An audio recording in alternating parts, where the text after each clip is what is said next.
Sakti TV.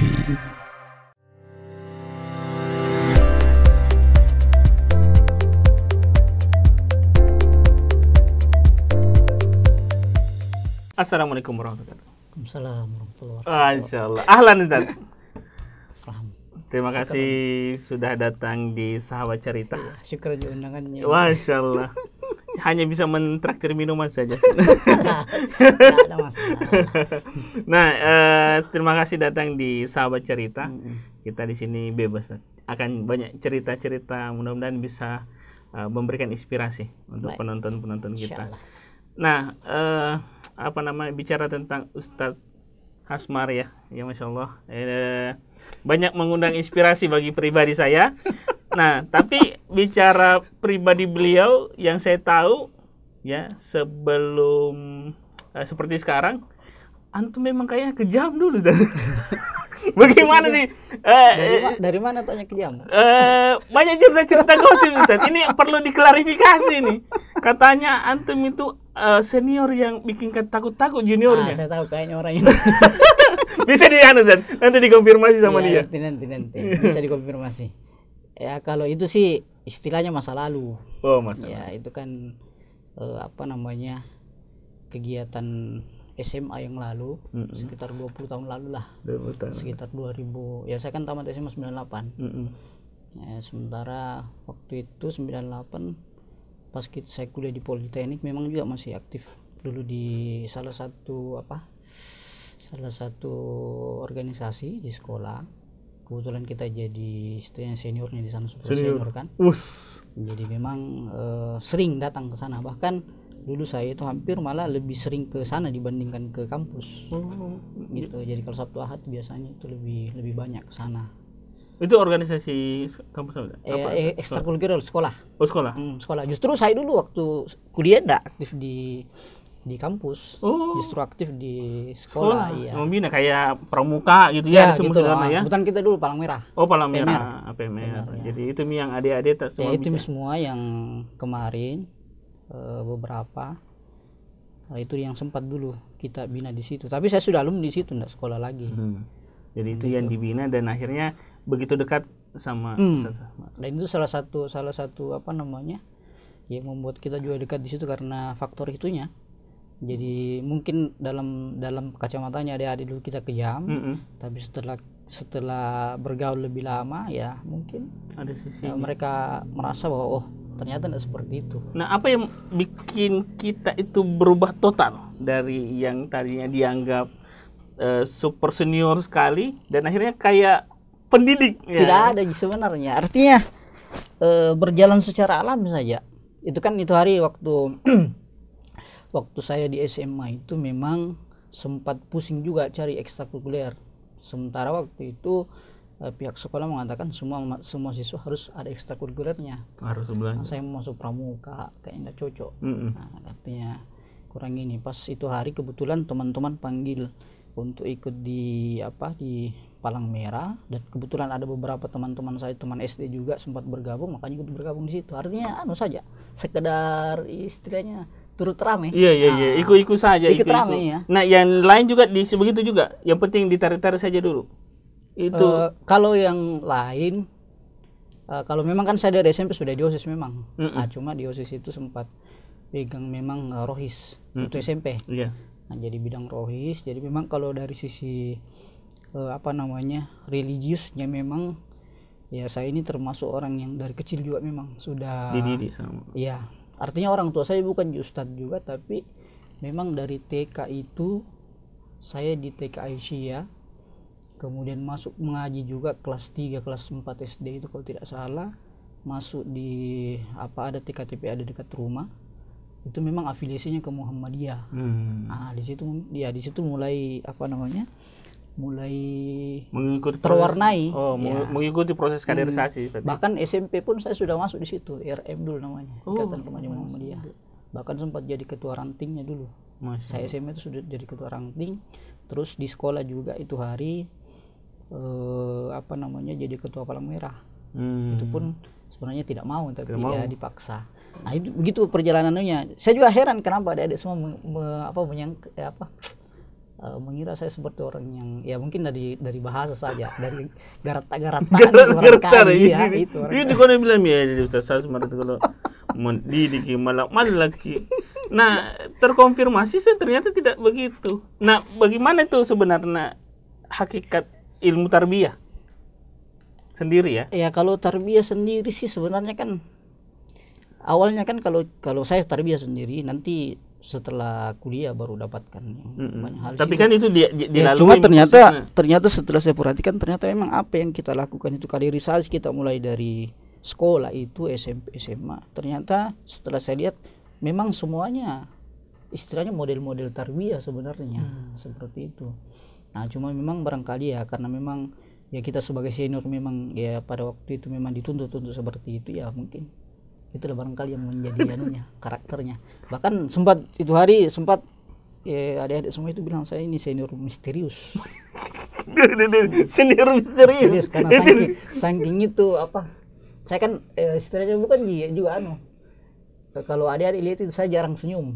Baik, itu yang paling mahal, Pak. Tapi kalau sudah akrab dengan orang sudah selesai. Iya. Tapi memang orang-orang yang seperti itu jarang senyum itu bikin membuat orang penasaran dan galau sebenarnya. Itulah. Iya. Tapi iya awalnya. Bahkan itu adik-adik rata-rata dulu semua awalnya itu mereka takut sebenarnya. Segan. Nah, tapi setelah setelah kenal baik, kenal istilahnya betul-betul akrab, makanya itulah. Antum lihat sekarang seperti apa saya dengan mereka. Iya, rasa bahwa di situ yang membuat kedekatannya tidak hanya sebatas senior tapi memang rasanya itu rasa mendidik, menasehati. Dan satu yang paling ini karena memang kita di satu juga kelebihannya itu organisasi yang saya dulu SMA itu memang kita ada paguyuban alumninya. Nah itu yang menguatkan juga.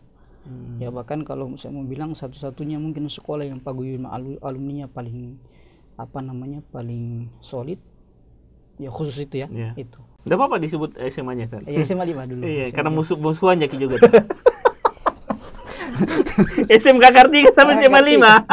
Teman berkelahi. Teman berkelahi. Karena kita kan cari sesuatu ke sana kan. Betul. Nah, anak SMA 5 cari ke lain. Nah,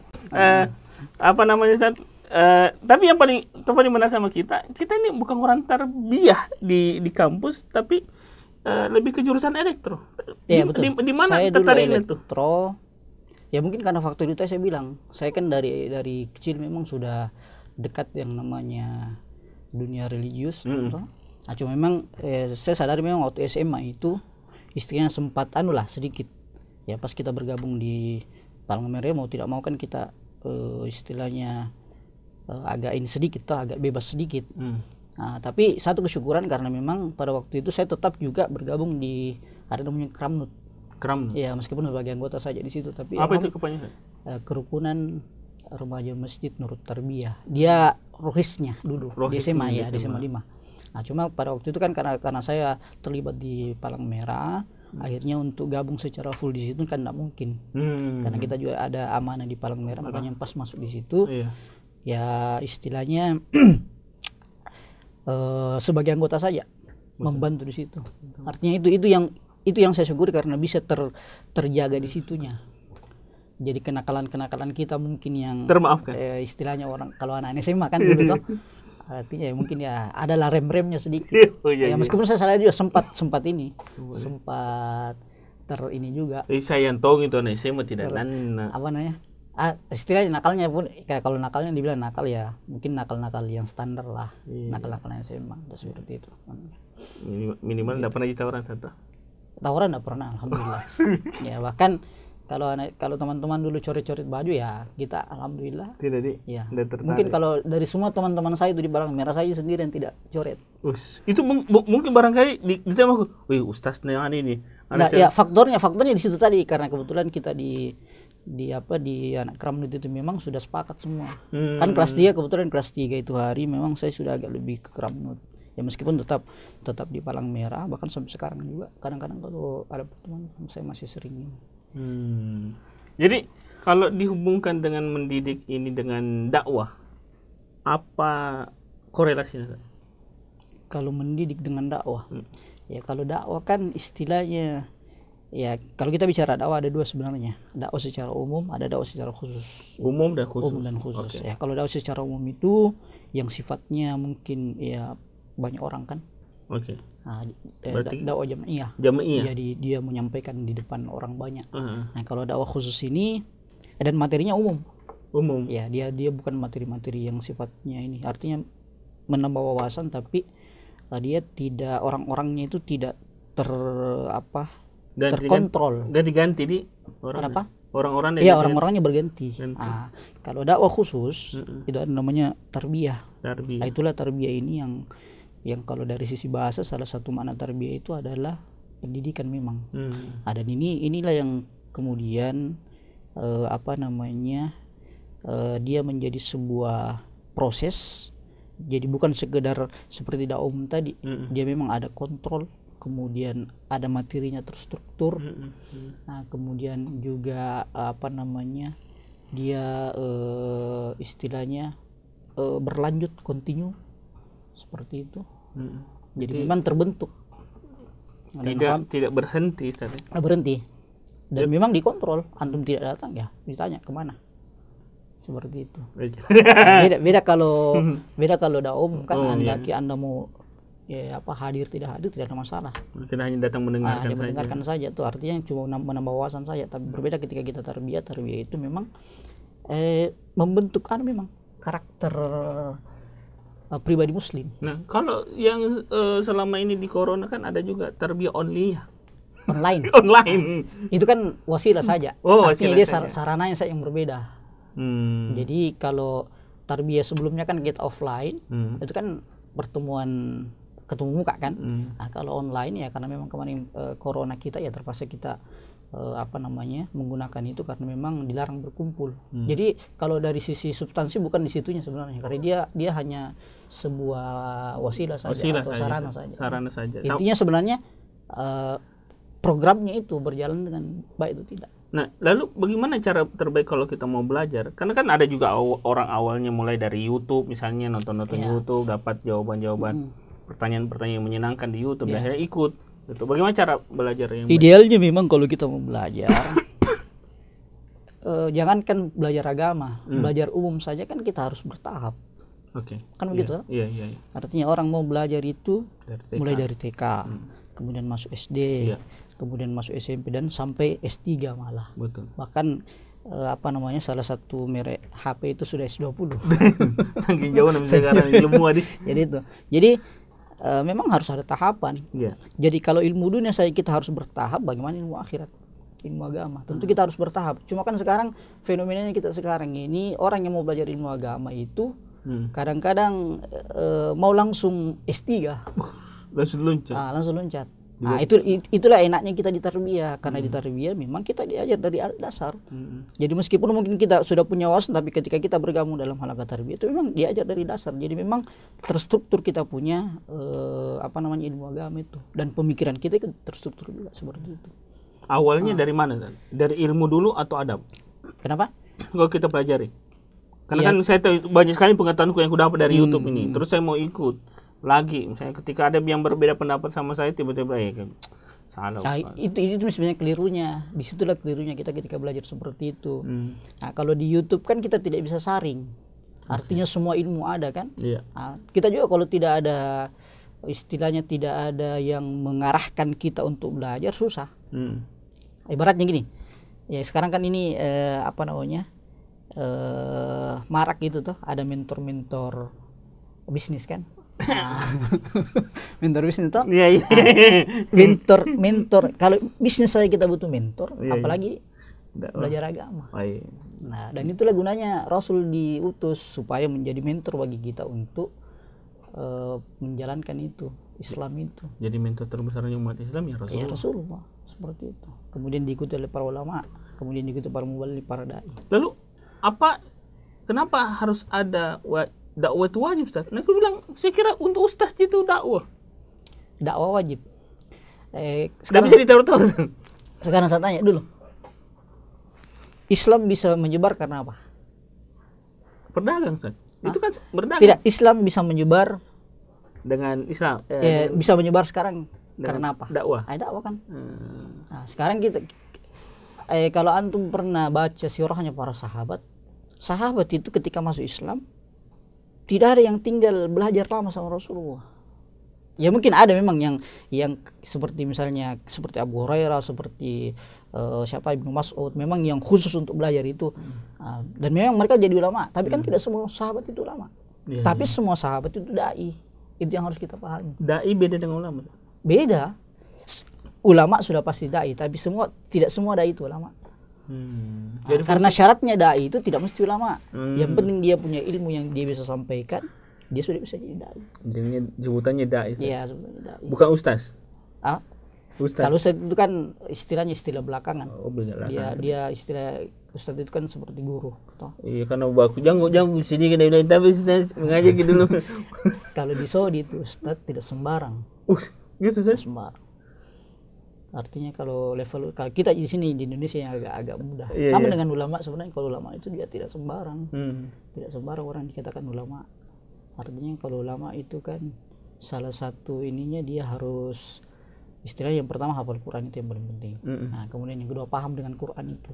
Paham Quran dengan benar. Bukan pemahaman yang keliru, ya salah-salah. Nah, kemudian dia juga adalah orang yang sangat takut kepada Allah Subhanahu wa taala. Jadi semakin tinggi levelnya seorang ulama itu harus semakin takut kepada Allah. Semakin tinggi levelnya semakin takut. Iya. Karena dalam Al-Qur'an dikatakan gitu. Ya. Sesungguhnya orang-orang yang takut kepada Allah Subhanahu wa taala itu hanya para ulama. Ya, innama yakhsha min ibadihil ulama. Jadi itu ciri khasnya nih. Kalau ada yang tidak ciri-ciri itu ya tanda imam. Ya, cuma itu saya bilang tadi, kalau kita kan istilah ustadz dengan istilah ulama di Indonesia itu ya istilahnya istilah yang sudah sering kita pakai seperti itu. Artinya sedikit saja orang sudah ulama, padahal tidak seperti itu. Nah, begitu ya ustadz, sedikit saja berjenggot apa. Tapi ada memang standarnya kan? Apakah dia harus hafal Quran kan pasti? Kalau ulama sudah pastilah. Ulama sudah pasti harus hafal Quran. Kemudian ya kalau ustadz tidak mesti juga, tapi paling tidak ada lah yang dia tahu. Kenapa juga dia mau sampaikan kalau dia tidak hafal Quran? Tapi tidak mesti harus hafal semua. Minimal dia hafal apa yang disampaikan. Saya lebih tertarik dengan dai yang kita tadi bahwa ya apapun yang bisa, bahkan kita pernah bilang balighu anni walau ayat. Kalau satu didapat hafal ya Quran ya sampaikanlah itu ya. Nah, menariknya kalau saya pribadi apa yang harus bisa saya sampaikan? Apakah hanya sekedar apa yang saya hafal saja atau contoh-contoh yang lain? Antum bisa baca Al-Fatihah dengan baik. Bisa. Bisa. Ajarkan itu. Berapa ayat Al-Fatihah yang kita hafal? Sampai selesai dan kan itu. 1 ayat, 2 ayat? 7 ayat. 7 ayat lah. Artinya 7 ayat sudah lewat tuh. Sementara sudah bilang tadi balighu anni walau ayat 1. Makanya ada dulu antum mungkin pernah lihat videonya, itu ada seorang muallaf setelah sholat tiba-tiba berdiri. Iya. Dia baca surah Al-Fatihah 4 ayat. Ya, setelah itu duduk langsung dia baca, setelah duduk. Nah, ternyata setelah ditanya, kenapa tadi Anda berdiri kemudian baca Al-Fatihah? Dia bilang, saya tadi berdiri karena saya pernah dengar hadis Rasulullah tadi balighu anni walau ayat, kemudian ya karena saya baru hafal 4 ayat, bahkan masih dengan makhraj yang belum sempurna. Ya, saya cuma hafal 4 ayat, ya saya sampaikan karena saya sudah tahu itu 4 ayat, meskipun dia tidak jelaskan, dia hanya bacakan. Itu tidak ada amal karena menurut Muslim ini? Apa? Tidak, dia muallaf. Baru masuk Islam, Masya Allah. Kemudian dia karena dia hafal itu dan dia pernah dengar itu hadis balighu anni walau ayat. Dia sampaikan itu. Meskipun dia tidak syarah, dia tidak tidak tafsir, dia cuma sampaikan, baca. Lipat gandanya orang dengan status dai, dia menyampaikan dakwah itu. Oh, luar biasa. Luar biasa kalau seorang dai kemudian dia mendapatkan mendapatkan mad'u misalnya dari dia, itu luar biasa pahala. Jalur kebaikan. Ya, jalur kebaikannya. Tahu MLM? Begitu modelnya itu. Ya. Makanya itu MLM sebenarnya mengambil dari kalau filosofinya itu MLM dari ilmu pahala pahala itu. Ya, karena makanya kan kalau kita tanya siapa yang paling besar pahalanya sekarang, ya pasti Rasulullah. Tidak ada orang yang bisa mengalahkan pahala Rasulullah. Kenapa? Karena Rasulullah yang menjadi pionir ajaran Islam itu disebarkan seperti itu. Jadi makanya apapun cara kita untuk mengalahkan pahala Rasul tidak mungkin. Nggak bisa. Makanya juga para nabi itu mereka adalah orang-orang yang paling mulia. Kenapa? Karena memang kerjanya berdakwah. Itu para nabi. Saking besarnya pahala dakwah, Iya. itu di apa namanya, ketika ada orang yang terinspirasi dengan Iya. kita, kita dapat Dapat pahalanya. pahalanya. Jangankan itu satu huruf. Huruf alif yang antum ajarkan kepada satu orang anak, dan ini alif dia baca terus selama hidupnya, sepanjang hidupnya sampai dia mati, dapat pahala Transfer. Wow. Jadi syukur kita kalau ada kita punya murid ulama. Aduh, saya siap nih 2, Ustaz. Saya siapkan di rumah dulu Jadi ini. kalau ada kita punya murid ulama, luar biasa itu. Saya kasih jadikan Meskipun kita bukan ulama tapi luar biasa. Ya, Pahalanya luar biasa. Kenapa? Karena kalau dia sampaikan, dia tidak usah mengajarkan yang lain-lain. Antum ajar saja dia belajar baca Quran. Ketika dia baca Quran, setiap Quran dia baca, pahalanya akan sampai kepada dia. Masya Allah. Itulah kelebihannya orang yang berdakwah. Kenapa? Karena pahalanya itu eksponensial. Beda ketika kita hanya beribadah, misalnya kita sholat, pahalanya untuk kita sendiri. Iya betul. Kita puasa, kita sendiri. Haji berkali-kali, kita sendiri. Tapi kalau kita mengajarkan kepada orang, ajarkan sholat, ada yang apa, selama itu orang sholat, selama orang itu berpuasa, kita dapatkan juga pahalanya. Itulah luar biasanya.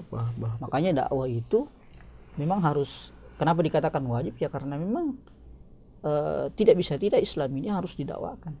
Tapi batasan dakwah itu sampai mana? Kita kan selalu begini kalau sudah aku kasih tahu terus tapi tidak berubah, capek kun dan ulangi. Artinya tetap saya disampaikan. Jadi kita batasannya sampai menyampaikan saja. Menyampaikan saja. Kalau dia tidak berubah, capek bukan gitu. Urusan kita. Urusannya Allah kalau dia berubah. Capek suruh datang. Pikir datang tarbiyah tidak datang. Sama aja orang beriklan toh. Capek-capek beriklan. Iya itu. Yang mau beli siapa? Iya, disuruh tarbiyah tidak datang. Pas mau bubar tarbiyah, datang. Begitu memang. Makanya kan kesuksesan sebuah dakwah itu bukan dilihat dari berapa banyak pengikutnya, tapi sejauh mana seorang dai itu menjalani proses dakwah itu. Makanya ada nabi yang tidak ada sama sekali pengikutnya. Siapa itu? Banyak nabi, ada banyak nabi yang istilahnya, ada nabi yang sedikit pengikutnya, ada yang banyak pengikutnya. Dan Nabi Zulkifli kayaknya tidak ada pengikutnya. Bahkan ada yang wallahualam, karena istilahnya saya belum pernah baca juga literaturnya, cuma saya pernah dengarkan Ustaz malah seperti bahwa ada nabi yang tidak ada pengikutnya. Jadi sekarang pertanyaan, apakah nabi itu gagal? Tentu tidak, karena pasti seorang nabi tidak mungkin tidak menjalankan amanat Allah. Semua nabi pasti menjalankan amanat Allah Subhanahu wa taala. Adapun masalah dia mau ikut atau tidak ya. Jadi sampai batasannya ini harus didengar. Jadi kita sebagai dai yang menyampaikan kalimatullah, ya jangan mau baper. Ketika dia tidak berubah karena wasilahnya bukan kita, ya bukan urusan kita. Itu sudah dapat pahala satu. Sudah. Artinya pahala dakwanya dapat. Bagaimana kalau ada dai yang jauh ke don rumahnya? Pergi mengajar tuh sampai ke negeri sudi yang jauh. Itu kira-kira pahalanya bagaimana? Pahalanya pasti ya. Pahala dia berjalan ke sana itu tetap dapat. Di luar dari kopi tadi. Di luar dari kopi. Makanya saya biasa bilang, murabi itu, ini kalau bicara murabi itu kayak mentor ya, itu bahasanya. Cuma kalau murabi kan dia mentor dalam bidang, istilahnya dalam bidang agama. Nah, kalau mentor kan istilah kita biasa ilmunya banyak ilmu anu lah. Anda tahu juga, karena saya bilang tadi, kita ini jadi mentor tidak mesti, tapi ada, ya, karena syarat untuk menjadi seorang dai harus berilmu, itu yang paling utama. Tapi ilmunya itu tidak mesti harus ilmu seperti ulama, ya, gitu. Jadi yang harus jadi dimiliki nih, yang seorang dai ya, pahalanya sudah besar.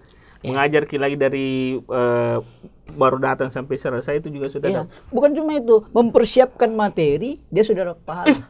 Dari mempersiapkan materi, bikin PowerPoint, dia siapkan, dia brainstorming semua apa yang dia mau sampaikan, dia pikir semua apa itu enaknya itu jadi dai. Nah, seperti itu. Mau pikir jadi YouTuber atau jadi dai? Terserah. Jadi jadi wasilah saja.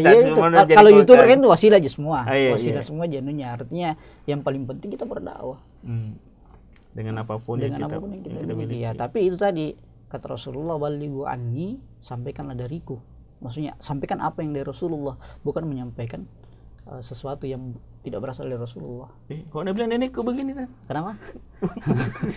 Kan ada yang begitu nih. Kalau dia bilang nenekku begini dan sejalan dengan ajaran Islam, cocok bisa. Tapi kalau tidak ya jangan. Jangan di. Standar kita kan, standarnya al-haq itu kebenaran itu kan Al-Quran dan As-Sunnah. Tidak lepas dari itu. Al-Quran dan As-Sunnah, terus berdasarkan pemahaman para sahabat, itu yang paling penting. Nah, iya. Bicara tentang dakwah itu luar biasa, dan kalau dibilang pahalanya itu pahala jariah, jadi iya, pahala jariah, betul. Nah, bagaimana kalau antara dakwah dan dagang tombak gitu? Iya. Asik nih kira-kira. Kayak dakwah maki mengajak tombak. Dagang dan dakwah itu apa ya? Ada kemiripan sebenarnya. Kalau kita baca sirah kan, Rasulullah kan awalnya berdagang sebelum berdakwah. Itu cara Rasulullah dididik berdagang dulu. Wallah alam apakah itu bentuk didikan atau apa, tapi hanya segitu. Itu kan takdir yang diluati Rasulullah. Ya itu ilmu yang beliau dapatkan. Ya, jadi kehidupan Rasulullah itu semua sebenarnya memang ya kalau kita mau lihat, kalau itu takdir dari Allah memang. Artinya itu cara Allah mempersiapkan. Jadi pada dasarnya ya Allah yang langsung mementori Rasulullah ketika beliau dipersiapkan jadi nabi. Jadi diawali dengan meninggal bapaknya kan, orang tuanya, jadi dia dihidupkan sebagai seorang yatim piatu. Kita tahu anak yatim piatu itu mandiri, kuat ya. Setelah itu beliau menjadi seorang penggembala. Nah, penggembala ini sebenarnya salah satu, kalau kita melihat dia sebagai salah satu proses latihan leadership dan kesabaran. Karena kan kambing itu, kenapa kambing? Dan memang kata Rasulullah tidak ada satupun nabi itu yang tidak, kecuali mereka dulu pengembala. Jadi semua nabi itu memang pelatihan leadershipnya dari Allah itu dengan mengembala, dan mengembalanya kambing. Nah, kenapa kambing? Karena memang kambing yang paling susah diatur. Kalau sapi kan kalau sapi kan dia gitu. Dia sendiri. Tapi kalau kambing memang dia agak susah diatur. Makanya kenapa para nabi itu rata-rata penggembala kambing. Kalau nabi itu tidak terlalu lama kayaknya. Nah, beda dengan Nabi Musa. Nabi Musa kalau tidak salah sampai 8 tahun malah. Dan dia menjadi, kalau tidak salah, menjadi mahar nikahnya dulu itu. Dia menggembala kambing. Itu. Jadi memang itu. Kemudian setelah itu Rasulullah menjadi pedagang. Di rumah-rumahnya kan. Bahkan bukan sebelum beliau membawa barangnya Khadijah, itu beliau sudah ikut sama pamannya. Pamannya kan pedagang memang juga. Nah, dan itu memang kalau saya melihat itu salah satu latihan juga. Jadi latihan untuk bagaimana komunikasi. Betul. Pedagang kan kalau dia tidak bagus komunikasinya tidak laku. Iya. Nah, sementara dai juga seperti itu, harus punya komunikasi yang bagus. Alhamdulillah. Seperti itu. Jadi memang dagang dan dakwah itu memang berarti harus punya ilmu marketing, sharing dan branding. Iya. Pakar branding antum lebih paham daripada saya. Nah, kalau masalah dagangan jadi ini. Bagaimana supaya dagang kita itu berkah, dan juga bagaimana dagangan kita itu supaya tetap koridor dakwahnya itu pun tetap ada. Seperti apa gambaran? Pernah dengar kisah masuknya Islam di Indonesia? Oh iya itu, seperti yang misalnya tadi dengan dagang tadi ya. Itu. Jadi kadang melalui dagang kita bisa menyebarkan Islam. Wah, karena masuk tadi ilmu marketingnya juga. Orang penasaran juga apa yang bawa ini ya. Apalagi kalau memang kita lihat mengikuti cara Rasulullah berdagang kan. Istilahnya betul-betul amanah. Dan juga memang menggunakan bahasa yang sangat lembut. Ya. Kan sekarang kan pelatihan itu kan, pelatihan customer service kan seperti itu semua sekarang. Iya. Semuanya menggunakan bahasa bahasa lembut. Nah, itu Rasulullah sudah lewati dia begitu. Bahkan beliau langsung praktek. Iya, bagaimana ilmu prospektif, ilmu penolakan ya. Iya, ketika dipenolakan dakwah kan jangan baper. Jangan baper. Sama itu tadi. Dakwah kita ditolak. Nah, begitu. Jangan baper. Iya. Jadi sudah selesai semua Rasulullah dengan diri ketika pun jadi ketika beliau jadi kan artinya termasuk personal brandingnya yang itu bilang. Nice. Itu kan terbentuk personal branding beliau. Apa Iya. personal brandingnya? Amin. Al-Amin. Iya, betul. Itu master of brand itu dan Iya, tak bisa dikalah nggak kepada dikalah. Rasulullah. Jadi tidak usah jauh-jauh sebenarnya belajar personal branding. Enggak usah sama saya enggak usah. Jadi kalau kita ya, kalau saya sih melihat hampir semua ilmu-ilmu tentang itu ya sekarang ini memang kalau mau dilihat sebenarnya sumbernya ada ya, cuma memang kita kadang-kadang umat Islam tidak menggali. Betul. Kurang menggali. Cuma yang kadang yang dirubah itu istilahnya. Ya, istilahnya seperti Istilahnya itu. dengan pemaknaannya. Apalagi kalau kita sebagai seorang muslim mau menjadi pedagang jujur kan sebenarnya cara apa yang Iya. jadi istilah-istilah yang baku yang dilakukan Iya, Rasulullah. artinya kan orang kalau mau jadi pedagang yang punya kredibilitas tentu personal brandingnya harus dia bangun toh. Betul. Artinya kalau kita bilang terminologi personal branding kan istilahnya nanti zaman ini baru kita Iya. dengarkan itu personal branding. Tapi kan sebelum-sebelumnya sudah ada sebenarnya. Cuma memang itu tadi karena istilahnya baru booming sekarang, baru diangkat. Bayangkan. Padahal sudah dari dulu para nabi seperti itu juga. Sudah memang ya bahkan para nabi itu yang bentuk personal brandingnya memang Allah kan sudah membuatkan kondisi seperti itu. Memang kalau langsung digelari Al-Amin, siapa tidak percaya Amin. semua. Tapi di situ saya bilang bahwa personal branding Rasulullah dalam sebelum beliau menjadi nabi luar biasa. Tapi setelah menjadi nabi, itu langsung dikatai macam-macam. itu yang anunya. Makanya sebenarnya itu juga bagian daripada ujian sebenarnya. Ujian supaya tapi itu saya bilang tadi karena Rasulullah sudah memang terbina, dia punya kesabaran. Artinya dari kecil memang sudah ini, artinya ketika beliau menjadi rasul dan mendapatkan yang seperti itu ya tidak masalah bagi beliau. The rule of three. Apa kok? Ini ilmunya ustazku saya pakai. The rule of three resep dagang Rasulullah. 1. Kira-kira apa, Ustaz? Yang pertama tentu amanah. Amanah. Gitu. Nah, Amanah kemudian dulu ya. Terus amanah. kedua? Kemudian yang kedua tentu jelas dia tidak menyembunyikan cacat dari barang yang dia miliki. Jadi kualitas produknya harus Kualitas disampaikan. produk, ya betul. Amanah. Jadi amanah, kemudian kualitas produk, Ketiga. kemudian yang ketiga itu tadi itu komunikasinya Rasulullah, pola komunikasinya, servisnya. Nah, itu. Jadi bagaimana kita dipegang dulu amanahnya, ya Ustaz ya? Ya. Kita bisa dipercaya ketika kita dibilang harganya segini, kita tetap jujur dengan harga segitu. Maupun juga kalau kita jadi reseller, kita tetap bawa keuntungannya segini. Bahwa kita dia. Nah, setelah itu produk yang kita sampaikan ya harus kita jujur bahwa itu produk bagus. Produk bagus. Tidak dilebih-lebihkan juga. Ya, artinya memang sesuai dengan anunya. Sesuai dengan kualitasnya. Nah, yang terakhir yang paling saya suka itu dengan pembahasan delivery-nya, Deliverynya, servisnya. komunikasinya. Sebenarnya masih ada sih, tapi antum bilang tadi rule of three. Oh iya, ya, nah, itu saya aja. the rule of Itu three aja. dong. Ini ilmunya customer yang saya pakai.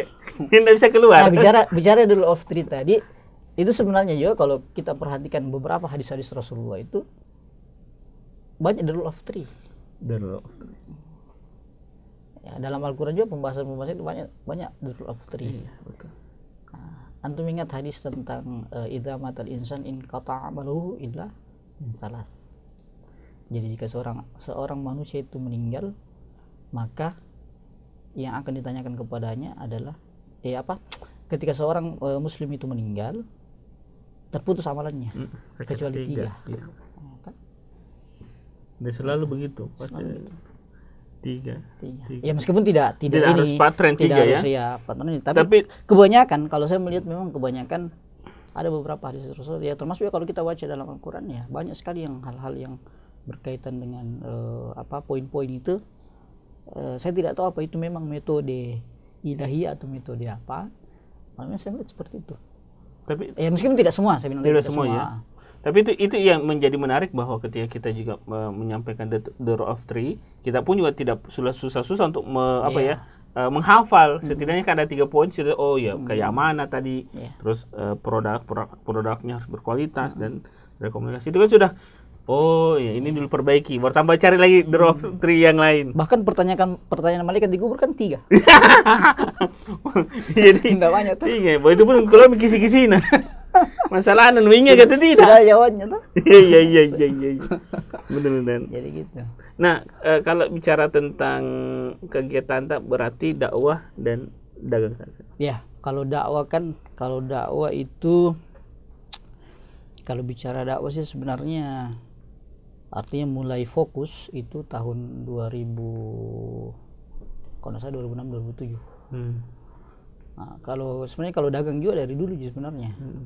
Artinya saya 2005 2003 sampai 2007 itu juga menjalani itu dagang. Ya. Bahkan pernah jalani pernah hampir jadi pengusaha herbal.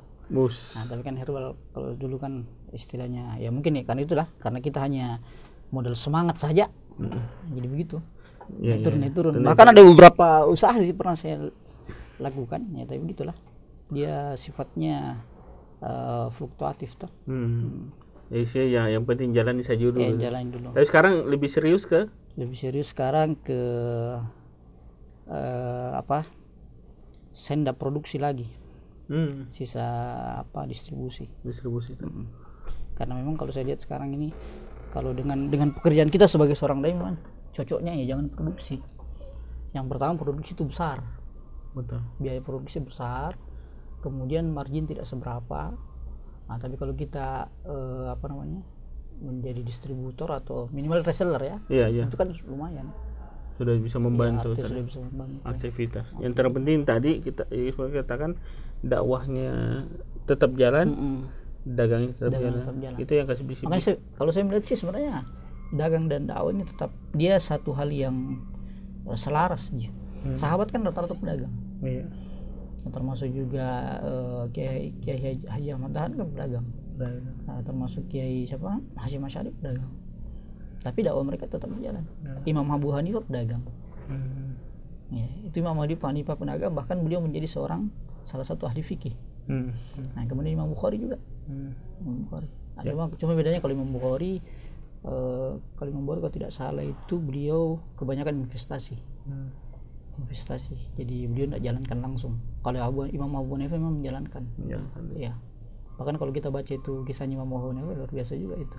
Artinya sulit kita mendapatkan pedagang seperti beliau pada zaman ini. Jadi kalau mau dibahas lagi, kalau kita mau bahas itu panjang. Nah, cuma kan tidak cukup. Cukup kita bahas tentang Ustadz Hasmar Hasan dan supaya clear di Ustadzku dulu ini dan beliau dengan ilmu yang ada, insya Allah kita bisa banyak belajar termasuk tentang dakwah dan dagang. Nah, kalaupun juga teman-teman ingin penasaran dengan dagangan beliau ya, silahkan tulis komentar di bawah ya. Ada nomor telepon juga ya. Insya Allah nanti akan kita respon dan silahkan belajar ilmunya karena ilmu dagang itu pasti harus dipelajari. Betul. Ya, karena banyak orang merasa gagal berdagang. Ujung-ujungnya saya tanya kenapa gagal, karena memang dia tidak tahu ilmunya. Dia cuma menjual toh. Nah, betul. Di teman-teman di BP ya, British Sport Police itu diajarin saja. Ya memang kita diajarin dari awal, meskipun mungkin kita dulu pedagang yang ini ya, tapi memang diajari dari awal bagaimana caranya prospek, bagaimana caranya mencari pelanggan, cara efektifnya kan ya, kan tentu beda metode penjualan zaman sebelum online sekarang kan. Nah, kalau sekarang kita ini di dagang sekarang yang usahanya sekarang lebih banyak di online. Jadi pendekatannya semua seperti itu. Mudah-mudahan berkasat insyaallah. Jadi jangan lupa meninggalkan komentar dan ikut belajar dengan Ustadz saya ya, insyaallah. Kalau mau tarbiyah boleh juga. Tarbiyah juga boleh. Ya setiap malam apa ya? Silakan disampaikan. Itu di komentar juga ya. Kalau ada yang mau tarbiyah, insyaallah. Karena lagi-lagi ketika kita sudah, saya ditanya, kenapa mau kok terus tarbiyah? ya saya bilang, ya kalau tidak tarbiyah kayak hilang sesuatu. Nah, itulah artinya. Saya bilang itulah bedanya. Tadi saya bilang dakwah umum dengan tarbiyah kan. Antum sudah rasakan tarbiyah bedanya kan. Yeah. Kalau dakwah mungkin antum mau datang sendiri boleh, terserah. Tapi kalau di tarbiyah memang ada hal yang kita, sebenarnya saya mau banyak membahas tentang tarbiyah, tapi lain waktu insyaallah kita akan bikin sesi sendirinya. Ya, intinya gini, kita ini sebagai seorang muslim, dagang dan dakwah ini memang penting untuk kita selalu upayakan. Artinya dagang itu, ya kalau dakwah itu untuk berupaya menjaga izzah din, izzah din kita. Mulai. Kalau dagang itu menjaga izzah diri. Izzah din sama izzah diri. Ya, kenapa? Karena kita sebagai dai juga tidak boleh selalu meminta-minta kepada orang. Ya, betul. Malah seharusnya kita sebagai dai itu tangan kita yang harus berbagi. Seperti itu. Makanya kalau kita lihat sahabat kan rata-rata pedagang semua. Semua sahabat kan pedagang. Dan infak mereka, sedekah mereka luar biasa. Dan mereka juga dai. Berdakwah juga. Seperti itu. Nah, itu yang kita harapkan sebenarnya. Bagaimana seorang muslim hari ini dia bisa menjadi seorang seorang muslim yang berdakwah dan berdagang. Kemudian dagang itu untuk menjadikan kita individu yang beruang. Kalau dakwah menjadikan kita individu yang siap berjuang. Wah. 2 kali. 1 kali tambahin lagi kan ini. Harus tambah 1 kali. Berarti misalnya kayak kemarin kita bilang tempat istirahat kita tuh.